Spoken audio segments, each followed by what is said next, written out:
Good evening and welcome to Express News. I'm Shubhendu Ghosh. Let's begin with the stories. India's Prime Minister Narendra Modi, along with his Bhutanese counterpart Tshering Tobgay, on Friday inaugurated the first edition of School of Ultimate Leadership Seoul Leadership Conclave at Bharat Mandapam, New Delhi. School of Ultimate Leadership is a leadership institution in Gujarat to enable authentic leaders to advance the public good. The aim is to broaden the landscape of political leadership in India through formal training and to include those who rise through merit, commitment and passion for public service and not just from political lineage. Addressing the conclave, Prime Minister Modi stated that Seoul will develop critical thinking, risk-taking and solution-driven mindsets in these individuals.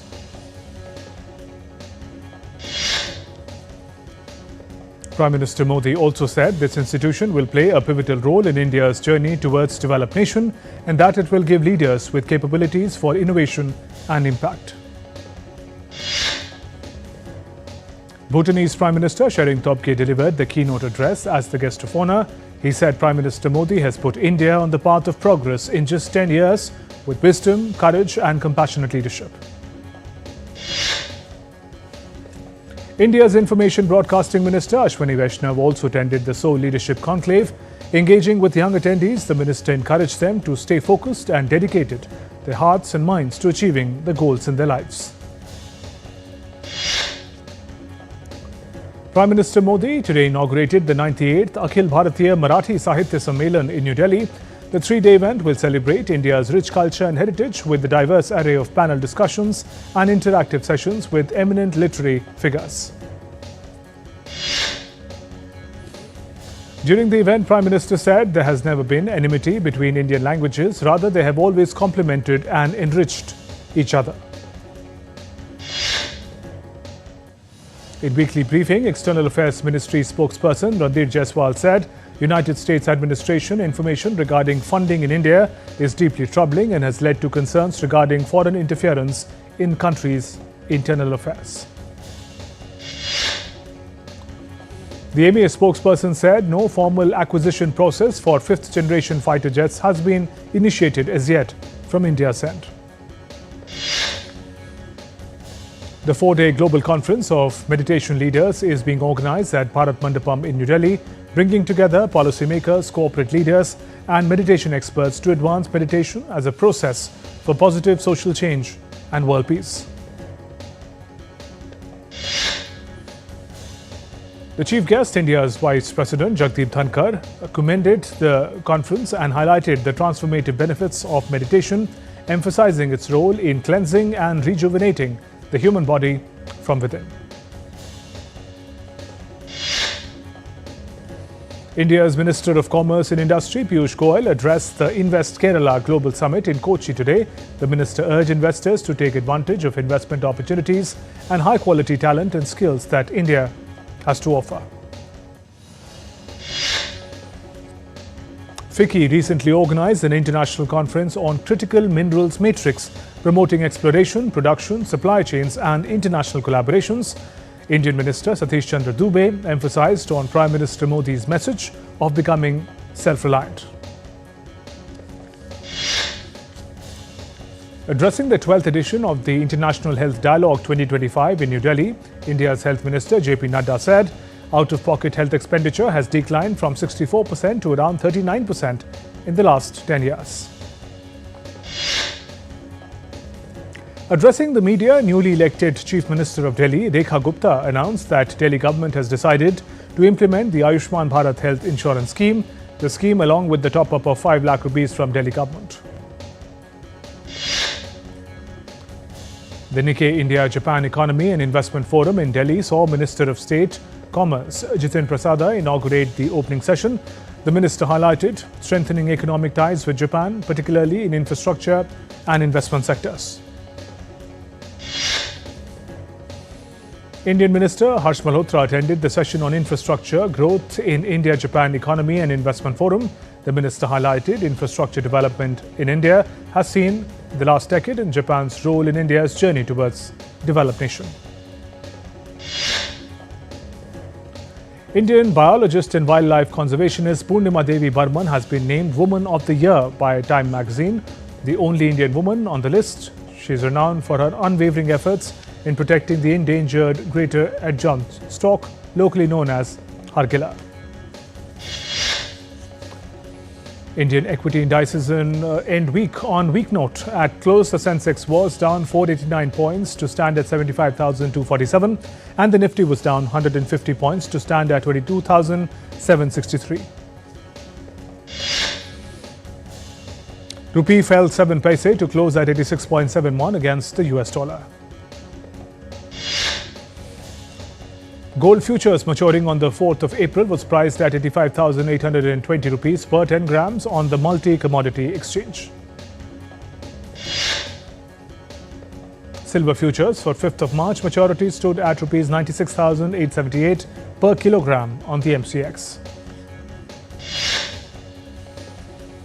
Global crude oil prices edged down on Friday but were still poised for a weekly rise on concerns over supply disruptions in Russia and an improving outlook for demand in the United States and China. US stock index futures were largely flat on Friday after declining in the previous session when investors fretted over President Trump's tariff threats and Fed Reserve's interest rate outlook. Britain's benchmark index edged up on Friday, supported by consumer stocks as investors passed economic data. Asian markets rose on Friday with Hong Kong leading the way thanks to a surge in tech stocks led by e-commerce titan Alibaba. Japanese inflation accelerated in January, further pressurizing the households as prices excluding fresh food rose 3.2% on year, government data showed on Friday.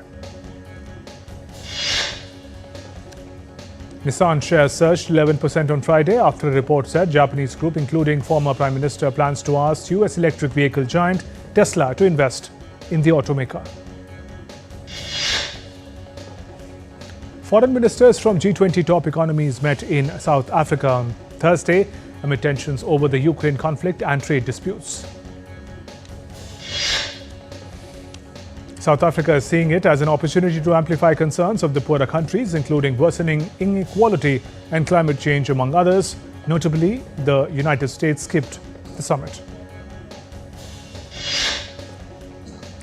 India's External Affairs Minister S. Jaishankar met with Chinese Foreign Minister Wang Yi on the sidelines of G20 Foreign Ministers meeting in Johannesburg.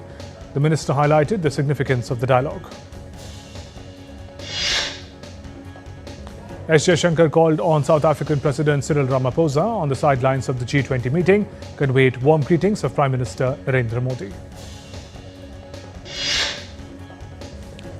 A social media post, the minister said he was honored to call on President Ramaphosa and assured India's support for South Africa's G20 priorities. Earlier, Minister Jaishankar also met his Russian counterpart Sergei Lavrov in Johannesburg. The leaders reviewed the continued progress of India-Russia bilateral cooperation and discussed the recent developments pertaining to the Ukraine conflict, including his Riyadh meeting.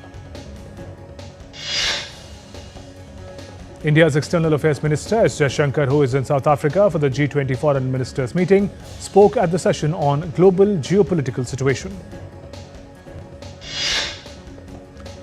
In his speech, the minister highlighted the global geopolitical situation remains difficult for G20's ability to harmonize viewpoint. It's key to advancing an agreed agenda. Israeli Prime Minister Benjamin Netanyahu said on Friday that Israel would make Hamas pay for failing to release the body of hostage Sidi Bibas as agreed. Hamas has said that it was likely the body of captive Sidi Bibas had been mistakenly mixed with others who were killed and buried under the rubble in Gaza. Earlier, Israeli Prime Minister Netanyahu instructed the military to carry out an intensive operation in the West Bank after explosions on buses close to Tel Aviv on Thursday. Israeli military said it would intensify counter-terrorism operations in West Bank and that it had blocked entry points in certain areas. Arab leaders will meet in Saudi Arabia on Friday to counter US President Donald Trump's plan for American control of Gaza. The official Saudi press agency, citing an official, confirmed on Thursday that Egypt and Jordan will be participating in the Riyadh summit, along with 6 country members of the Gulf Cooperation Council. U.S. Secretary of State Marco Rubio stated that a potential meeting between U.S. President Donald Trump and Russian President Vladimir Putin will largely depend on whether any progress on Ukraine conflict can be made or not. The U.S. Senate has confirmed Kash Patel as the new FBI chief, putting President Trump's pick in charge of the country's top law enforcement agency. Indian-American Kash Patel was confirmed 51-49 vote on Thursday.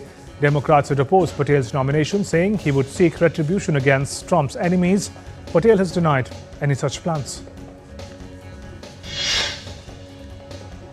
US President Trump warned that BRICS nations could face 150% tariffs from United States for allegedly attempting to destroy the dollar.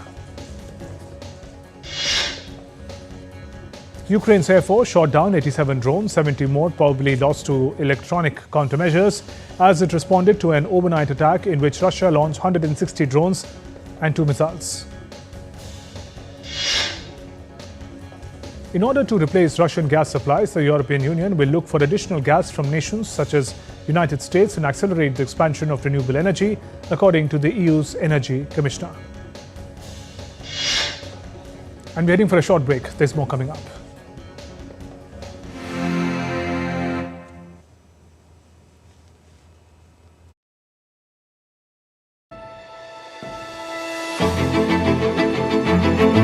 Goa, a wild nature paradise, where over a third of the state remains wild today, and every corner is full of surprises. Goa's forests evolved through the seasons. Insects and crocodiles flourish in the monsoon, butterflies in the months after the rains subside, and in the winter, the jungle transforms into a haven for birds. Oh, there's a female right next to him. Oh my God, is that 8 otters? That's one of my favorite things about these forests. There are still so many secrets out there. Watch postcards from Goa on National Geographic.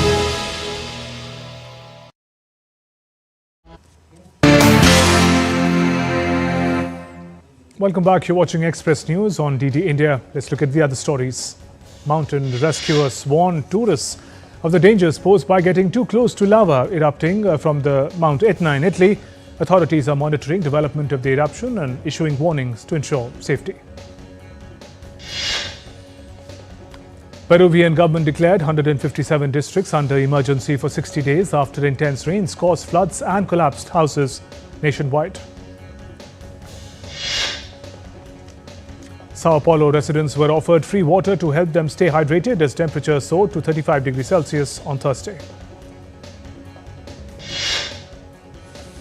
The highest absolute temperature in Sao Paulo was registered on February 18th with 36.9 degrees Celsius, and on February 17th, the city reached record average temperatures of 34.2 degrees Celsius.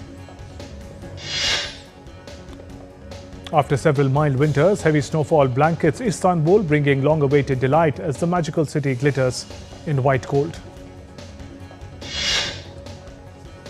Although heavy snowfall has caused disruptions to daily life in Turkey. Heavy snow blanketed northern Japan and regions facing the Sea of Japan on Friday, prompting weather officials to issue avalanche warnings.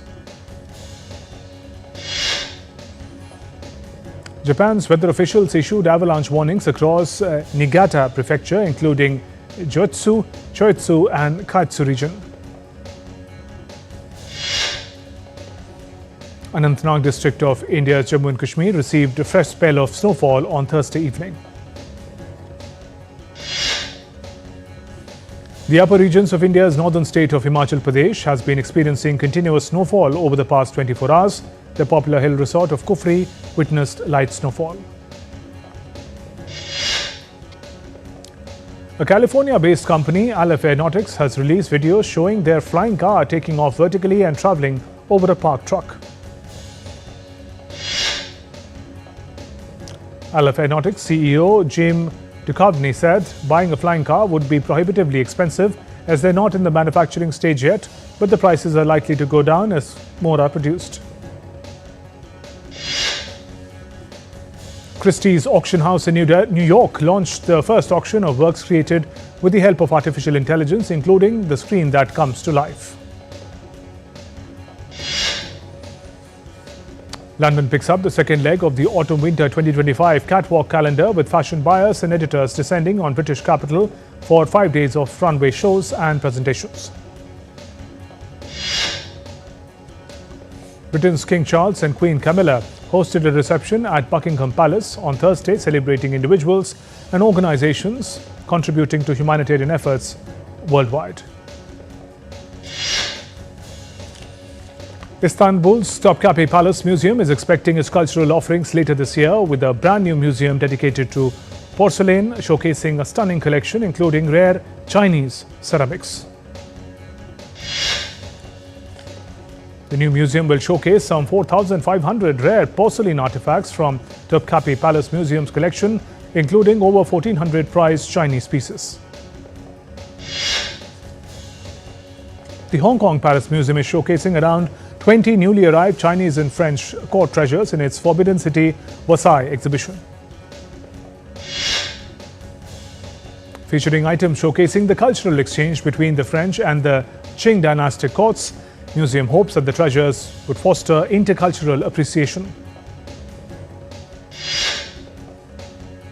Consulate General of India in Shanghai, Pratik Mathur, visited and offered prayers at the Jing'an Temple, located in the heart of Shanghai, a prominent Buddhist temple in China. The temple has close links with India. Zhengfa Jutsu Brahma block has its origins in India's national emblem, the Ashoka Stamba, while the pagoda is inspired by the architecture of Bodh Gaya. The revered Mahakaleshwar temple in Ujjain, Madhya Pradesh, is gearing up for the grand celebration of Mahashivratri. The temple committee has made special arrangements for the worship of material used during the 11-day-long festivities. The Department of Wildlife the arrangements at the Mahashivratri in Ujjain visuals of this 11-day-long festivities. The Department of Wildlife Protection has launched the annual Asian waterbird census across Kashmir's wetlands. The initiative aimed at monitoring the population of migratory birds and assessing the ecological health of valleys' wetlands. In a dance marathon conducted in India's central state of Madhya Pradesh, 139 artists create a world record by dancing continuously for 24 hours, 9 minutes 26 seconds during 51st Khajuraho Dance Festival. Fans of Colombian pop star Shakira eagerly await her first of the two concerts in her hometown on Colombia's Caribbean coast. South Korean author filmmaker Hong Sa-soo returned to the Berlin Film Festival on Thursday with his latest film, an exploration of human bonds. Amazon's MGM Studios will take creative control of the James Bond film franchise under a new joint venture with the longtime rights holder Michael Wilson and Barbara Broccoli. Time revealed their Women of the Year list on Thursday, featuring actor Nicole Kidman, basketball player Aja Wilson, and Olympic gymnast Jordan Childs. Melissa Peterman and Reba McEntire starrer Happy Palace has been renewed for a second season. Actor Harry Lotte will not be returning to HBO's TV series Industry for the upcoming fourth season. The makers of Jason Mitchell's starrer Black Heat have announced the release of date of Wes Miller's film. The movie is set to hit the screens on March 28th.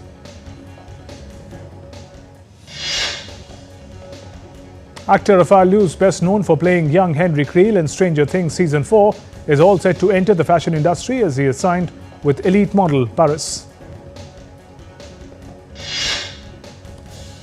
As Indian actor John Abraham gears up for the release of his next project, The Diplomat, the makers on Thursday unveiled the film's song, Bharat.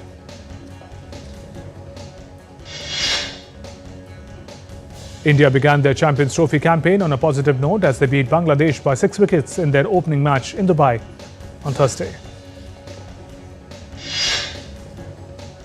Mohammad Shami became the fastest Indian to take 200 wickets after he clinched a 5-wicket haul against Bangladesh. Cricketing legends Sachin Tendulkar and Yuvraj Singh are set to reunite on the field after a decade donning the iconic Blues once again. South Africa's Ryan Rickelton hit maiden ODI century against Afghanistan and posted the target of 316 runs for rivals in the Champions Trophy in Karachi.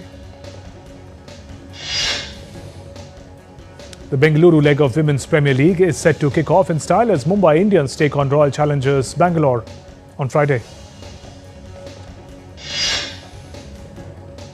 Kerala secured its first ever Ranji Trophy final berth after having secured a tense 2-run first innings lead over Gujarat at Narendra Modi Stadium in Ahmedabad on Friday. Last year's runners-up Vidarbha beat 42-time Mumbai in semi-finals by 80 runs to enter the final of Ranji Trophy on Friday. Jiri Leheka knocked off the top-seeded Spaniard Carlos Alcaraz on Thursday to advance to the semi-finals of the Qatar Open in Doha. In Dubai Championship, 6th seed Elena Rybakina booked her spot in the semi-finals on Friday over Sofia Kenin in the quarter-final match. 17-year-old Andreeva defeated Swiatek earlier on Thursday for the first time in her career with a dominant straight-set victory. Yannick Sinner has been dropped from an exhibition event in Las Vegas last month while serving a 3-month ban connected to a pair of failed doping tests. The Indian women's hockey team will aim to get their floundering FIH Pro League campaign back on track when they face Germany in Bhubaneswar on Friday. The Indian men's hockey team resumed their FIH Pro League campaign with the clash against Ireland in Bhubaneswar on Friday. Liverpool will take on PSG in the last 16 of the season's Champions League, while reigning champions Real Madrid will clash with rivals Atletico, as shown in Friday's draw. And Brentford lock horns with Leicester City in an important encounter at the King Power Stadium on Friday night. With that, we conclude this edition of Express News. Namaskar.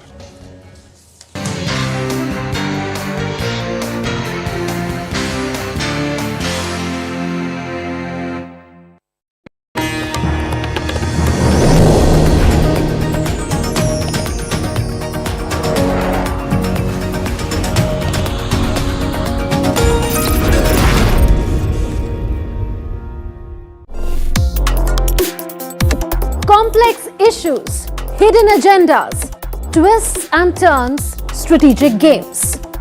We think all dots are linked, we just need to connect them. Join me every week as I connect the dots to unravel hidden designs in statecraft, mysteries, and decode issues that matter to you. Watch Connecting the Dots with me at these times on DD India.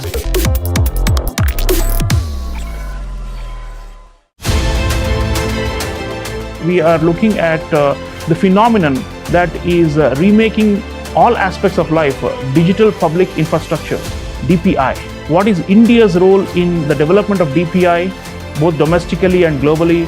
And what are India's strengths in this field, and how is India helping to remake the global digital order? Traditionally, India has always been at least for the bigger technology solutions, we've always been takers of technology rather than givers of technology. And I think there is a sense of pride that is associated with taking your technology to the rest of the world. पढ़ता है, खेलता है, झूलता उछलता है, दौड़ता कभी कभी दौड़ कराता है, आगे आगे बढ़ता है इंडिया, अमूल दूध पीता है India. Timeless, boundless and infinite, the essence of faith, the soul of Sanatan culture, from the sacred confluence of Prayag, where divinity descends to earth. Witness the grandeur, the devotion, the magic, world's largest cultural and spiritual gathering, with over 450 million devotees expected to attend. Mahakumbh, India's greatest festival of faith. Exclusively on DD India. अच्छी चीजों में समय लगता है, खूबसूरती निखारने में वक्त लगता है। ब्यूटीफुल डिजाइन्स टेक टाइम, लेकिन KYC अपडेट मिनटों में। KYC अपडेट अब आप घर बैठे बैठे भी कर सकते हैं। Registered email, registered mobile number, online banking से, आधार OTP बेस्ड eKYC से, या फिर वीडियो KYC से। यहाँ तक कि अकाउंट भी घर बैठे बैठे खोला जा सकता है। RBI कहता है, इन्हीं से सुनिए, जानकार बनिए, सतर्क रहिए। Always welcoming. The vibe of Punjab is larger than life.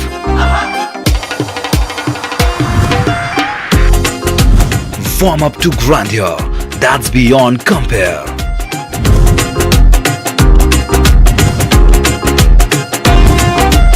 And history that's dotted with tales of bravery. Smiling soul of India, where music, art, cuisine and culture comes together to create an unforgettable impression. Punjab is all set to win your hearts with its unique and colorful extravaganza.